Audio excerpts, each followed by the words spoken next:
اب سوال یہ اٹھ رہا ہے کہ ہوا کیا، کس نے کیا کھویا ان دا فرسٹ فیز، کس نے کیا پایا؟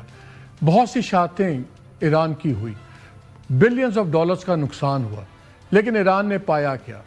ایران نے پایا یہ کہ اس کا قد پوری دنیا میں بڑھ گیا ہے۔ اس نے 2 نیوکلیئر پاورز کو شکست دی جن کا خیال تھا کہ کچھ دنوں میں آئیں گے، لٹائیں گے، ماریں گے اور یہ گڑ گڑائیں گے اور پھر ہم جو چاہیں گے کروائیں گے۔ آج ان کی شرائط پہ سیز فائر ہوا۔ انہوں نے کہا اسٹریٹ آف ہرموز ہمارا ہے، ہم اس کے فیصلے کریں گے۔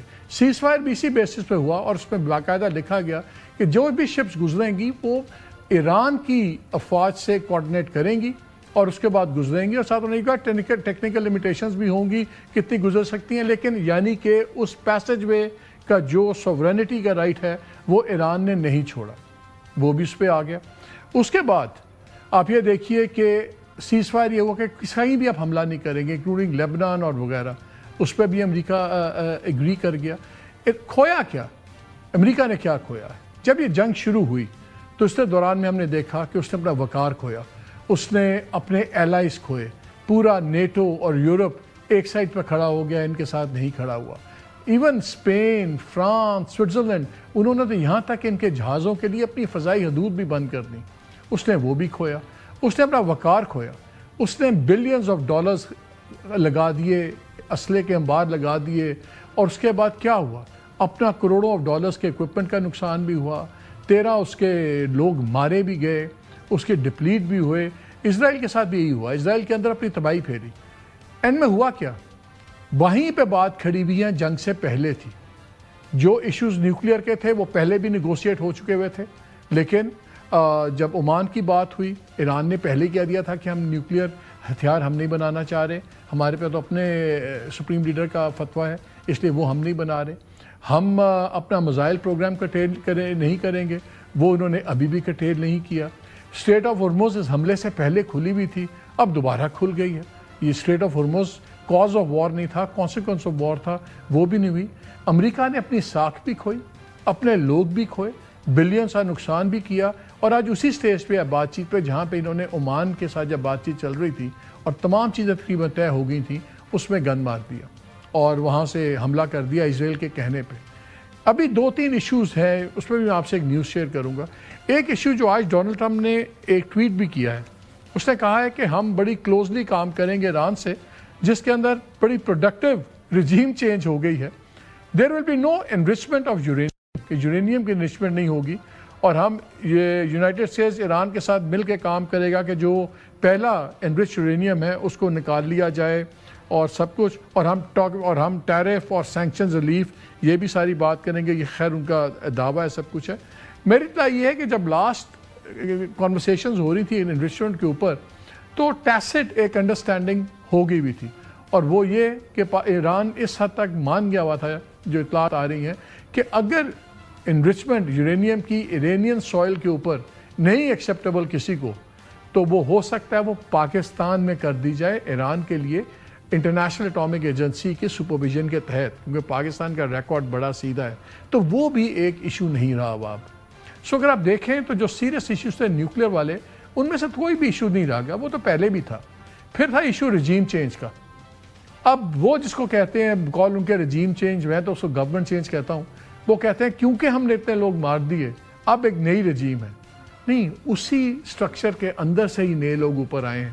انفیکٹ شاید آپ نے زیادہ ماڈریٹ لوگ شہید کر دیے اور آپ کو زیادہ سخت لوگوں سے ڈیل کرنا پڑا ہے، بٹ اینی وے، نہ ان کو رجیم چینج ملی، نہ ان کو ایک سبڈیوڈ ایران ملا، نہ ان کو اسٹریٹ آف ہرمز ملی۔ تو اب سوال اٹھ رہے ہیں امریکہ میں بھی۔ آج ٹرمپ اپنی لوئسٹ پاپولیشن ریٹنگ پہ ہے، 30% کر دیا، اور ہم ایک سرویز کا ایک انالیٹیکل میں رپورٹ دیکھ رہا تھا، جس میں انہوں نے بتایا کہ اگر ملک کا امریکہ کا پریزیڈنٹ اگر 50% اپروول ریٹنگ پہ ہو تو اس کی حکومت تقریباً کوئی 12 سے 14 سیٹیں ہارتی ہے کانگریس کی۔ انہوں نے ڈفرینٹ الیکشنز کی ایوریج نکالی ہے، اور اگر آپ کی 50% سے نیچے ہو تو آپ 28 سے 32 سیٹیں ہارتے ہیں۔ اس وقت ٹرمپ کی ریٹنگ 30% پہ ہے، لوئسٹ ایور۔ جنگ شروع ہونے سے پہلے یہ کوئی 36% پہ تھا، اس سے بھی 30% پہ آ گئی۔ جو اس کا ڈیفنس سیکرٹری آف وار ہے ہیکسٹ، اس کی جو ریٹنگ ہے اس وقت -30% ہے، -30%۔ چوتھائی لوگ امریکہ کے اس جنگ کے خلاف ہیں. اکانومی کے معاملوں میں ریٹنگ 27% کے اوپر ہے. اور اب جب جنگ اب سیز فائر ہوا ہے تو لوگ پوچھیں گے 14 لوگ کیوں مرے, بلینز کا اسلحہ کیوں داغا گیا, آپ نے لیا کیا؟ کیونکہ آپ اسرائیل کی وار لڑے تھے. بٹ اب آ جاتی ہے بات کہ اب آگے کیا ہوگا. اب آپ کا نیگوسیشنز ہیں, ڈائلاگ ہے فرائیڈے کو انشاءاللہ. اس میں بڑا امپورٹنٹ ہے کہ کون آ رہا ہے. ایران نے پہلے بھی کہا تھا, جس میں نے پہلے بتایا, کہ ہمیں جے ڈی وینس اگر لیڈ کریں, تب جو ان کی پریس سیکرٹری ہیں کیرولائن لیویٹ, انہوں نے اسٹیٹمنٹ دیا کہ صدر کسی کے کہنے پہ نہیں بناتے اپنی نیگوشیٹنگ ٹیم. لیکن آج خبر آ رہی ہے کہ شاید جے ڈی وینس ابھی نہیں آئے. جے ڈی وینس کیوں امپورٹنٹ ہے؟ جے ڈی وینس امریکہ کے لیے ایران وغیرہ کے اینگل سے اس لیے امپورٹنٹ ہے کہ جے ڈی وینس ہمیشہ سے مخالف رہے ہیں جنگ کے, اگرچہ وہ سپورٹ پبلکلی تو کرتے رہے ہیں. ایک کتاب ہے آ رہی, اس کا نام ہے regime change inside the imperial presidency of Donald Trump. اس میں پورا ایک قصہ چلا ہوا ہے کہ کس طرح فیصلے ہوئے, کس طرح انہوں نے بتایا کہ نیتن یاہو نے آ کے ایک پوری پریزنٹیشن کی 11 فروری کو, اور پوری اس نے ٹوپی بنائی آ کے کہ ڈونلڈ ٹرمپ کو کہ ایسے جائیں گے اور یہ سب کچھ ہو جائے گا. اس میں ایک پورا ایک چیپٹر ہے, اس کے اوپر کچھ پیراگرافس ہیں جے ڈی وینس کے اوپر. میں سے وہ آپ سے شیئر کرنا چاہتا ہوں کہ کیوں ان کا امپورٹنٹ ہے.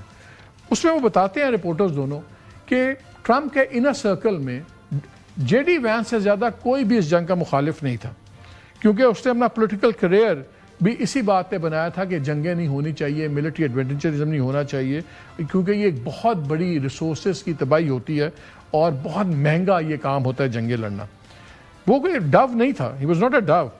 اور کیونکہ جب جنوری میں آپ کو یاد ہے ڈونلڈ ٹرمپ نے کہا تھا کہ ہم ایکشن لیں گے جب ایران میں بہت لوگ مارے گئے anti state anti government demonstration میں, تو جے ڈی وینس نے کو کہا تھا کہ آپ ٹارگیٹڈ ایکشن لیں, کوئی میزائل بالکل ماریں. ایسی بات نہیں کہ وہ کوئی بالکل کوئی فرشتہ یا وہ کبوتر والی سوچ تھی, بٹ وہ میسو آل آؤٹ وار پہ نہیں ہے. پھر وہ کتاب میں لکھتے ہیں کہ جے ڈی وینس جب یہ ان کا خیال تھا کہ جو چینج ہوا, رجیم چینج کا جو پلان بنا رہے ہیں ڈونلڈ ٹرمپ اور نیتن یاہو, یہ ایک ڈیزاسٹر ہوگا. اس کی پریفرنس تھی کہ آپ کوئی اسٹرائک نہ کریں. بٹ اس نے یہ مشورہ بھی دیا کہ اگر جب اس کو یہ نظر آ گیا کہ ڈونلڈ ٹرمپ تلے ہوئے ہیں جنگ کرنے پہ, تو پھر اس نے کہا اگر جنگ کرنی ہے تو پھر بھرپور طریقے سے بہت میسو فورس کے ساتھ کریں تاکہ بڑی جلدی یہ ختم ہو جائے, جیسے نیتن یاہو کہتا تھا. ہر جگہ پہ وہ غلطی ہوا. پھر اس نے یہ بھی کیا کہ اس نے جب یہ اس وقت وہ لکھتے ہیں کہ جب فیصلے بھی ہوئے, اس نے کنسرنز بھی ریز کیا ایز وائس پریزیڈنٹ. اس نے یہ بھی ڈونلڈ ٹرمپ کو بتایا کہ جو ہمارے اسلحے کی سٹاکس کی سچویشن ہے, اگر ایسی جنگ ہوئی تو بڑی جلدی یہ ڈپلیٹ ہوگی. اور یہ جنرل کین جو ان کے chairman of joint chief of staff ہیں, انہوں نے بھی اس کتاب کے مطابق اپنے پریزیڈنٹ کو بتایا تھا کہ یہ نہیں ہوگا. اور اس کا خیال یہ تھا کہ اس نے ٹرمپ کو وارن بھی کیا جے ڈی وینس نے کہ جب آپ اس طرح, یہ ایک بڑا انٹولڈ ریجنل کیوس ہوگا, ایک افراتفری ہوگی جس کو ہم کنٹرول نہیں کر سکیں گے, اور اس کا آپ کو پولیٹیکل نقصان بھی ہوگا جو آپ کی پولیٹیکل بیس ہے. آپ کو اس نے کہا تھا میں جنگیں نہیں کروں گا, اور آپ ایک ایسی جنگ میں کھپ جائیں گے ایران میں جو آپ کے نہیں ہوگا. اور اسی طرح کی اس نے کافی باتیں کی ہوئی تھیں. ایران شاید اس لیے چاہتا ہے کہ جے ڈی وینس ہو. اگر جے ڈی وینس لیڈ نہیں کرتے اور اسٹیو وٹکاف اور وہ کرتے ہیں جیرڈ کشنر, کیا یہ ایک ٹیمپرری بلاک ہوگا, کیا یہ پرابلم ہوگا, یا اس کا کوئی لانگ ٹرم امپیکٹ بھی ہوگا؟ کیا یہ سیز فائر ہولڈ کرے گا, اور کیا یہ سیز فائر ایک بڑے لانگ کانٹریکٹ کے اندر لانگ ٹرم ڈیل میں ٹرانسلیٹ کرے گا کہ نہیں کرے گا؟